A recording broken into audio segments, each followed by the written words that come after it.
je tam. Tak ahoj kamarádi, já se vám znova hlásím z Ryb. Odposledně, jak jsme natáčeli video na Arošově, tak jsem pak byl 6 dní na Tovačově. Za 6 dní jsem natočil sice 5 hodin záběru, protože jsem to všechno natáčel, ale bohužel jsem neudělal ani jeden záběr, ani jeden pipanec, ani od Cejna, ani od ničeho, takže to video jsem smazal. Tak jsem se zpátky vrátil na Arošov. Jsem teďka na tom menším rybníku, co je tady vedle. Každopádně jsem tady sám. Na tom malým nikdo není, takže celý víkend tady budu sám. Budeme chytat, ještě jsem zapomněl říct 3 dny. Od pátku do neděle a uvidíme. Ukážu vám to na vodě, teďka mám hodně práce, protože z toho Tovačova mám všechno převázané na 3 šestkách, takže to musím zpátky vrátit na 3 metrovky, převázat pruty, udělat montáže, udělat všecko. Trošku mě překvapilo to, že prší a já nemám nic, nemám pláštěnku, nemám nic a prší. Což je trošku nemilé. Každopádně jsem tady, takže já to tady zaparkuju a ukážu vám vodu. Tak jsem tady. Každopádně celý tohle je pro mě. Já budu vozit určitě tam dozadu, do bordelu, jeden naproti.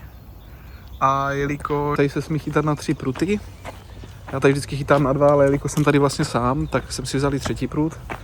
Takovej punkovej jsem složil a ten někam hodím prostě do někde tam. Hodím tam tvrdou kulu nebo 2,24, 3 kuličky krmení k tomu a nechám to tam smrdět až do odjezdu. Každopádně tady teďka udělaná na tom místě 11 je udělaná nová taková kajdalovka. Jak to voní to SVčko. Takže tady si dám jenom potah, spacák, budu moc spát, budu mít zázemí a já jdu vybalít a ozvu se později. Po nějakých 2 hodinách já mám konečně vyvezený. Tenhle pankáč s tímhle pipákem. Tyhle, takhle, to je jako sen. To není ani při poslech nic. Řeve to jak pes. Tak ten jsem hodil jenom tady pod nohy. Do 5metrové hloubky. Jeden mám tam vzadu, jak je ten balónek. A jeden mám úplně tam vzadu. Tam jde taky vidět balónek. Takže tady mám jeden, druhý a 3 tady. Tak uvidíme, je to vyvezený, nachystaný. Já si jdu dopít pivko, jdu po uklize, to udělat si to tady trošku pěkný. Když bude záběr, tak vás beru. Nebo když to budeme převážet, tak už vás vezmu a to potřeba co nejdřív hodit do vody. To je pro mě priorita, aby se to močilo. Teď si můžu hrát. Je tam asi první.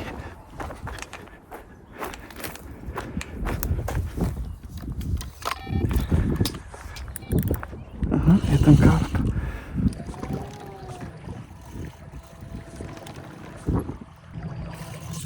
Vypadá na Cejna. Aspoň se co děje. Já už to mám na hladině.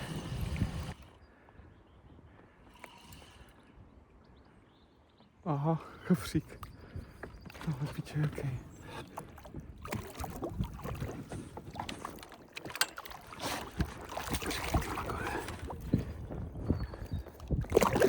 Ještě jsi to měl tak debilně chycený. Tak nás by byla. To je něco lepšího.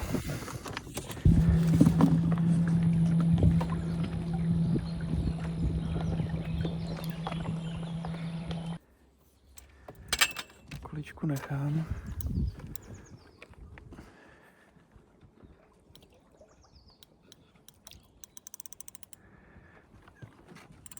Tak do těch 3 metrů.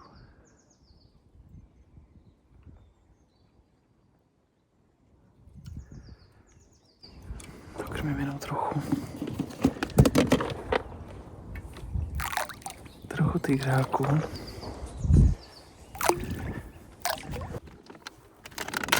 Pár kuliček.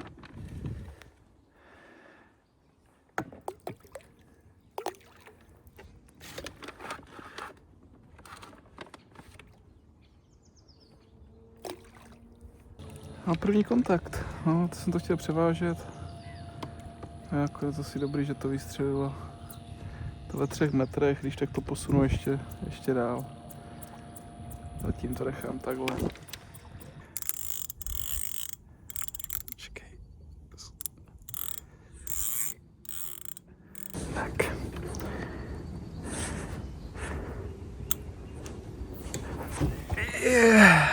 No. Od té doby, co jsem udělal toho kapříka, jsem šel spinkat. Stal jsem až teďka je 7 hodin večer. Já jsem to převezl teďka narychlo. Dělám si čajík, dělám si papání a čekám, je snad noční šichta. Já věřím, že to bude dobrý. Trošku jsem posunul místa, trošku jsem změnil návazce, nástrahy a bude to dobrý.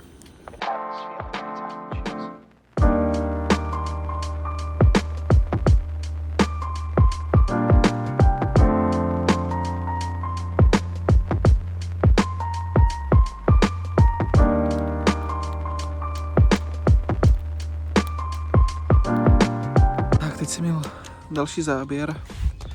Druhou rybu mám teda zdolanou z toho místa vzadu teďka, takže už mi vystřelilo to místo vzadu a to naproti. Ale zase malá ryba. Nikdy nepichla, vypadala úplně čistou hubu měla. Já nevím, 4 kg, 5 kg kapr, malinký. Jsem ho pustil, vrátil zpátky, tam, kde to bylo. Dokrmil jsem jenom 3 kuličkama, ať se tam, už jsem nedával ani tygřák, nic. Tak asi uběhlo plus minus hodinu po tom, co jsem se hlásil s tou rybou poslední. A byl jsem teďka v lese pro dřevo, protože si tady furt dělám ohýnek. A jak jsem se vracel zpátky, tak jsem si všiml, že mi zase jede prut. Byl to zase ten vzdálený, co mám tam v té špici.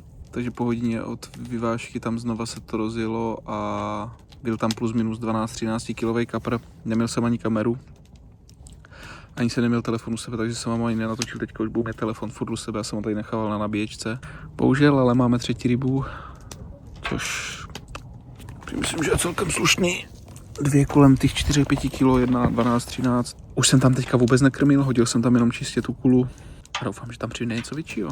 Ty ryby se tam motají kolem toho levého místa, což je dobrý. Já jsem ještě předtím, než jsem vlastně udělal ten záběr, tak jsem si říkal, že pokud se to tam nerozjede do rána, tak to změním a zahodím to tam vzadu.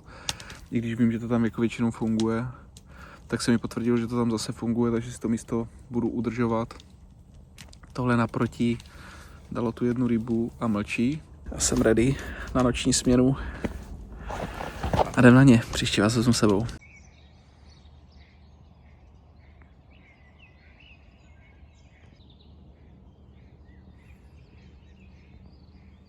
Dobré ráno, kamarádi. Tak, v noci se překvapivě nic nedělo, takže jdeme to převízt. Převezeme to, něco s tím zkusíme něco vymyslet. Jedu na vodu, vezmu vás sebou. Je 6:20, něco zkusíme vymyslet.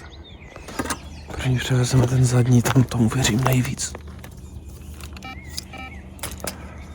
Určitě bych si to mohl něčím aspoň utřít.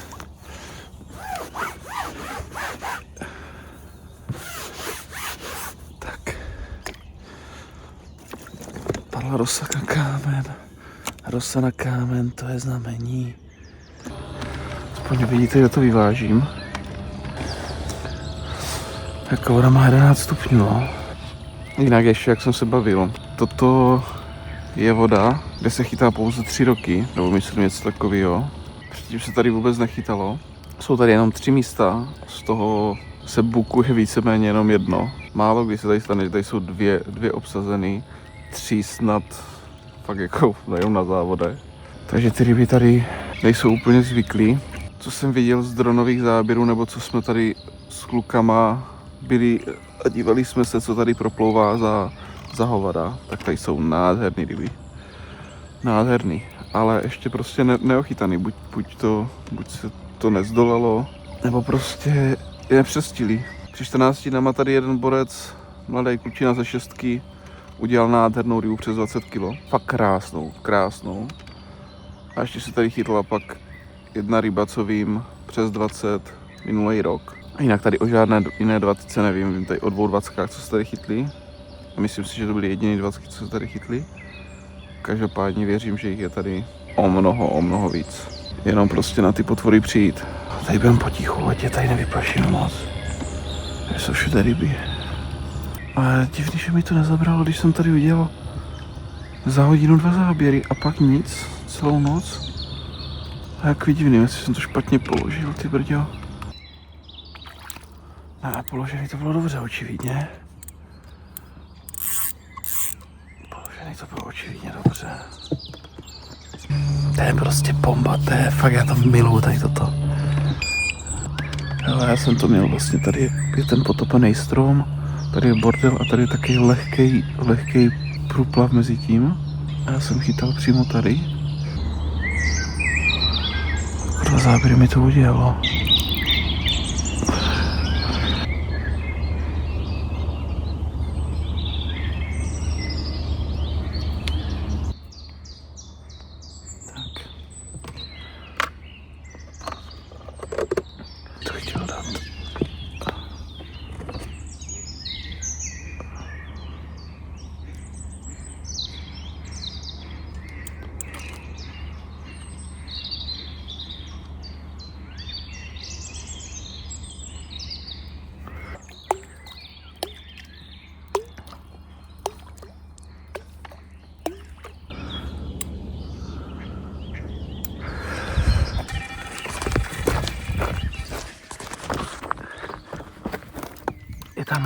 Je tam.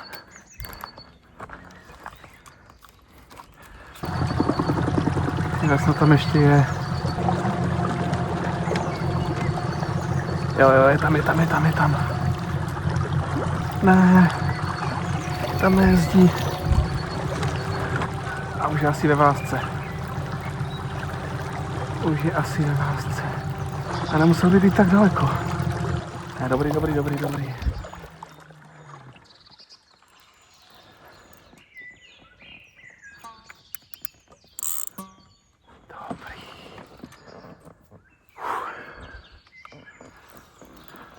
Rychle ho dostal tam a pryč. A malinký. Škoda. Škodovka. Úplně prdělka. Kurně, já už nevím, jak je odselektovat. Ještě to možná můžu dát dál, nebo dát 24. Protože tíhle malý mi to akorát vždycky vyplaší. Ale tohle místo funguje, no, už mi dalo 3 ryby. Šup, ať se otočí náhazec. Jsem na dnu? Jo. Já mu trošku natáhnu. Pum. Žádná věda oží. Tady to musí furt vonět. Tak, hotovo. Jedem pryč.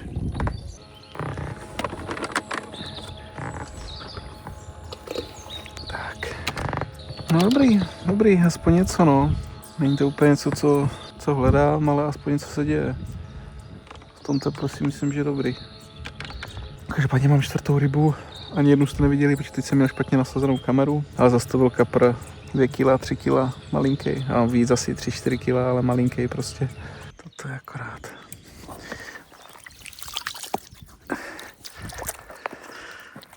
Tak pojďme. Ještě něco tam je? Něco tam očividně je. Ale absolutně nevím co. Protože to ani nepíplo. Ani to nepíplo, ale jo, něco tam tahám. Jo, je tam něco. Trošku mám pocit, že je v tom bordelu. No jasně, že je v tom bordelu. Jo, ten vypadá, že není ani daleko.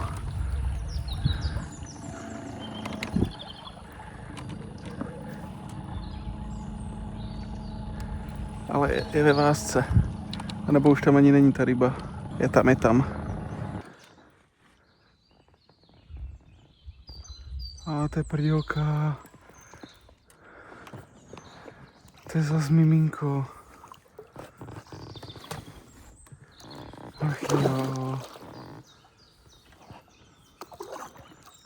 Nedělej pičoviny. Já tě tady rychle vyvleču. Nedělej pičoviny, blacho.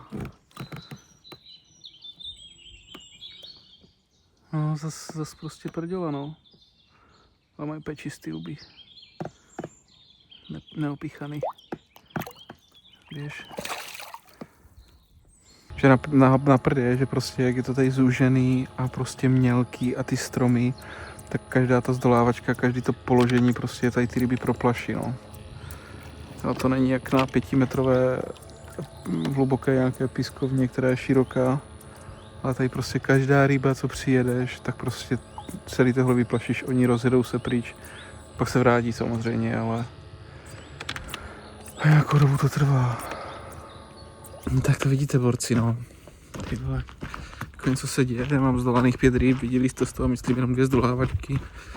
Tu nejhezčí jsem vám ani nenatočil, ale pokud příště udělám takovou malou rybu ještě na tom místě, tak to místo prostě pustím, no.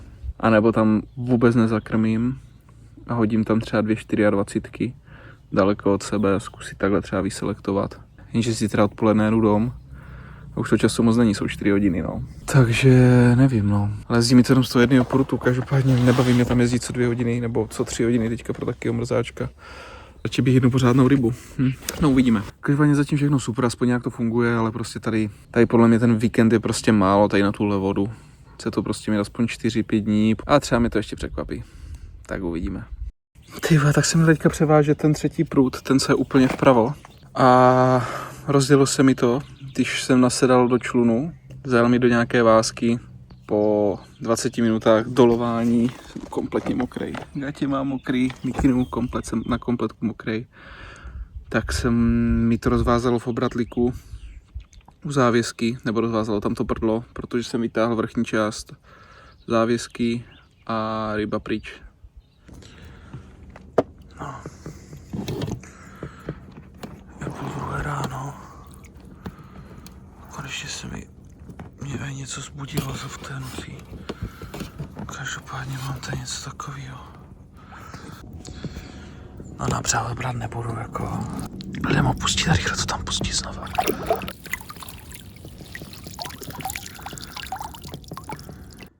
Tak, neuběhlo ani 20 minut do toho posledního záběru. Prostě už z dalšího prutu.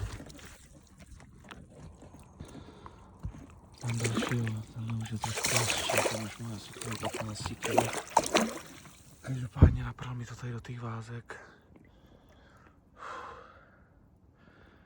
No teďka takových dobrých půl hodinky jsem se tady s ním mordoval. Nakonec jsem to urval, vytáhl jsem ho tečku od podběráku, jsem ho podebral. Našel jsem ten vlasec, který byl tady pod takým potopeným stromem. A to je ono, tak asi na břehu brát nebudu. Ale to je ono. Jak říkám, na břehu brát nebudu, má takových, myslím si, 14-15 kg. Je to hrozný magor, každopádně. A to, že byl tady ve vázce zamotaný, tady půl hodinku. Tak běž. Dík moc, šéfe. Jsou 3 hodiny, já už to mám zase vyvezený. Kurňa, poslední noc, když člověk už jde domů, tak se začne rozjíždět. To je jak na schvál. Každopádně jo, dvě si myslím celkem slušné ryby. Ta první byla menší, ta druhá kolem těch 14-15 kg. Asi bomba. Nechtěl jsem utáhat na břeh, protože kdyby byla větší, tak ho vytáhnu. Každopádně jdu spát, zkusím aspoň na chvilinku usnout, protože jsem šel spát ve 12. O 12:30 mi zbudí jedna, ve 2 mi zbudí druhá, 20 minut tam s ním zápasím, pak 20 minut navazu a vyvážím další 20 minut. Jsem rozbitej. Jdu si hajnout, zkusím trošku spát. Teďka jsem tam dal jenom 1 kuličku, kolem toho jenom 3. Nic víc. Zkusíme trošku selektivně dál od háčku. Tak se vidíme u dalšího záběru, nebo ráno. Dobrou. Dobré ráno, chlapci. 8 hodin jsem si trošku pospal, ale zbudilo mě pipnutí, ale bylo to taky divný, protože to jenom piplo jednou po druhé a pak už nic. Dva takový krátký pipnutí, ale jo, je tam něco, protože je to mimo, jak jsem to pokládal.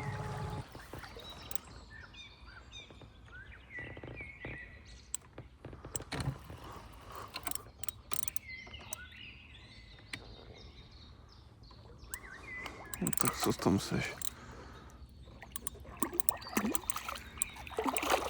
Není zase tak malej, no.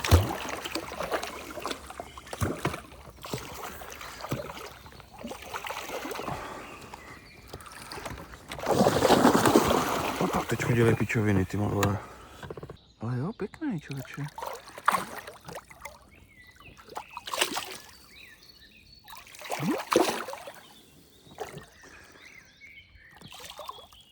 No tak, už? Já vím, že to by se nebude chtít.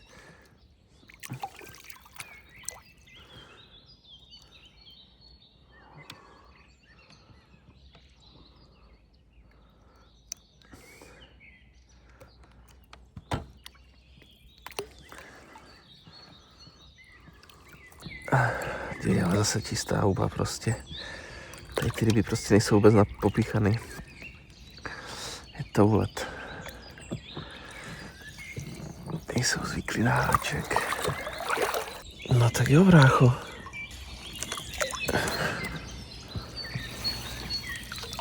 Ale fuč. Tak no, ty jsme udělali nějaký ryby, teďka hned ráno další. Nějaký ryby jsme udělali, nic jsem netáhl na vrch, takže s ničím jsem se nevyfotil. Já to prostě nedělám, pokud ta ryba fakt jako nestojí za to.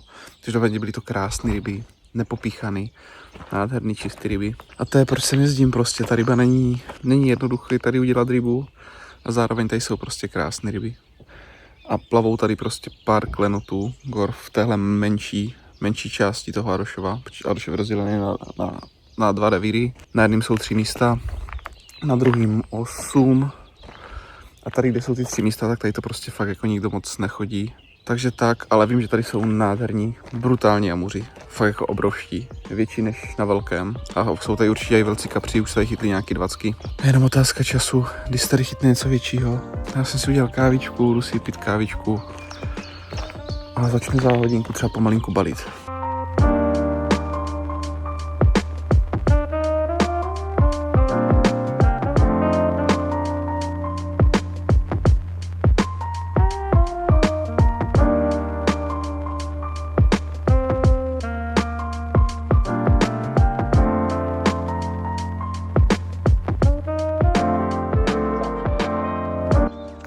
Kamarádi, tohle je to místo 11. Ještě se teďka bude dělat plechová střecha, takže tady bude krásně velká pergolka. Když si vezmeš, kde mám stůl a židličku, tak ta pergola bude fakt obrovská. Což bude podle mě do pár dní. Možná když už vydám to video, už je to hotový. Je tady nějaké ohniště a úplně nová předělaná maringotka, nevím co to je. A tady nějaký, já tady mám bordel teďka. Stůl je tady, věšáček, 2 postele. Stačí jenom nějaký převoz si vzít, spacák a spíš. Super. Je to zateplený. Voní to tady krásně dřevem. Je to moc pěkný. Myslím si, že bomba. Vylezeš, hned máš vodu. Skvělý. Jak jsem říkal, super je prostě tady, že fakt tu rybu nemáte zadarmo. Tady moc na volné vodě se chytat nedá, nebo dá. Jsou tady jako volné místa, ale ty ryby tam nechodí. A druhá věc je, že prostě když už tu rybu máte, ať je to jakýkoliv malá ryba, větší, dá se tady fakt chytnout, fakt jako obrovský ryby. Vlastně na velkým jsou ryby přes 30 kg, minimálně jedna. Dost ryb 25-20 kg, ale říkám, není to soukromák jako soukromák. Ta ryba tady není jednoduchá chytnout, taková pěkná. Jako jasný, nachytáš tady hromadu ryb mezi klidně 10 až 19 kg, těch tady mám prostě nachytaných hromadu dost, ale jedna věc je tu rybu přelstit, dostat vůbec na háček, druhá věc je ju vytáhnout prostě z těch vázek a všeho, což je kapitola sama o sobě. Je to těžká voda, ale myslím si, že těžká, ale zároveň moc krásná voda. Na tomhle menším rybníku jsou určitě jako menší ryby než vedle, ale i tak věřím, že tady prostě jsou nádherné ryby. Přesvědčuje to jenom to, že jste chytli už ty 220, ale co jsem tady viděl, ty amury a ty ryby, některé se tady vyhřívat, tady nejsou, nikdy v životě nebyly chyceny. Zároveň jsme tady viděli minulý rok nějakého kojáka, o kterým ani správce nevěděl, že tady vůbec je. Tady tohle místo bude mít hromadu překvapení, tahle voda. A já si myslím, že letos se to prostě už pomalinku bude moct začát odchytávat nějaký ty hezčí ryby. Proto se teďka soustředím na to menší. Výhoda je taková, že prostě jsou tady 3 místa, 6, 7, 11. Na 6 má občas někdo bývá, na 7 skoro vůbec nikdo. Na 11 taky málo, protože ty lidi sem nejezdí z důvodu, že tady asi nejsou takové ryby jako vedle. což já beru zase jako výhodu, že tady mám vlastně celou vodu pro sebe. A věřím, že tady takové ryby jsou. Prostě jenom je těžké je odchytat. Každopádně ty ryby jsou krásné. I když jsou menší, tak jak jste viděli, vlastně všechny ryby byly bez vpichu, kromě jedné. Jenom jedna byla pichnutá, ale už to bylo starší vpichnutí, které bylo prostě dávno zahojený. Některé ryby jsou prostě nepopichaný, krásný, bojovný. Jen to má nějaký prostě specifika. Ale miluju to tady a cesta za Arošovskou 20 stále pokračuje. Tak to máme další záběr, zase menší ryba. Malinký to je. Jeden z těch nejmenších. Ale zase čistá tlama. Pěkná rybka. Oběj strejdo. Ještě to neuvěříte, já jsem to hodil do vody. Jak jsem si vytáhl toho kapráčů, to jsem vytáhl. Prostě plotku. To je úlet. Já už jdu dom, kamarádi. Každopádně, jak bych to zhodnotil? Super rybačka. Prostě já ten Arošov miluju, já to tam mám fakt hrozně moc rád. Bylo to tam skvělý. Bude pokračovat moje cesta za Arošovskou 20, takže zanedlouho se tam uvidíme zpátky. Tak se mějte, díky moc za sledování, dejte like, odběr, napište když tak nějaký komentář, co byste chtěli zlepšit, nebo co se vám líbilo, nelíbilo a vidíme se příště. Mějte se, ahoj.